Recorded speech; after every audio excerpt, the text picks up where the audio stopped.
क्या बात है। सब्जी बाजार में सोना के मोल ना होला, और जहाँ सोना बिचाला तहाँ सब्जी बाजार ना होला।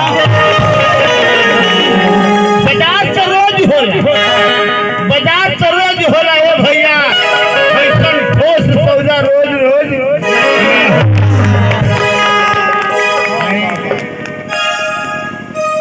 जवाब नहीं खे।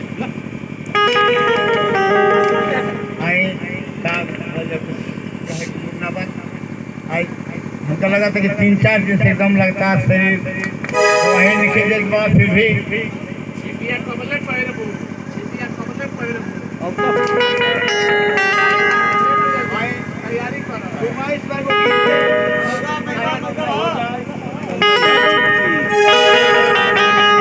भजन के भाव कि 2 दिन खातिर कलकत्ता जाए के बाद, 2 दिन खातिर कलकत्ता जाए के बाद 1 महीना पहले से तैयारी होती है। भाई कमुआ खोली हो कमुआ खोली, और कलकत्ता जाए वाला प्रोग्राम फेल हो जाए, लेकिन होके जाए वाला प्रोग्राम फेल ना हो तो ओकरा खातिर कौन तैयारी बा। आई जाए तो भजन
सम के सवरिया और निर्गुण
लेकिन आई भजन के भाव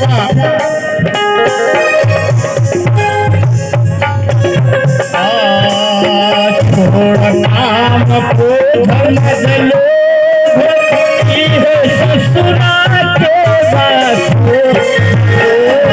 नाम को धमलो ससुरा के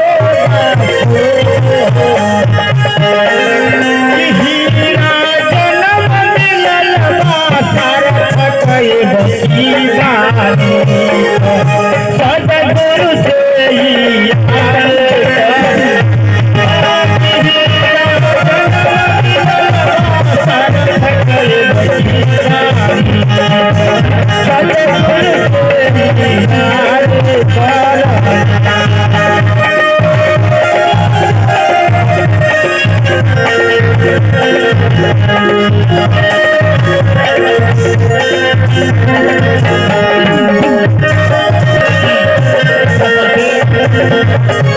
प्रणाम आशीर्वाद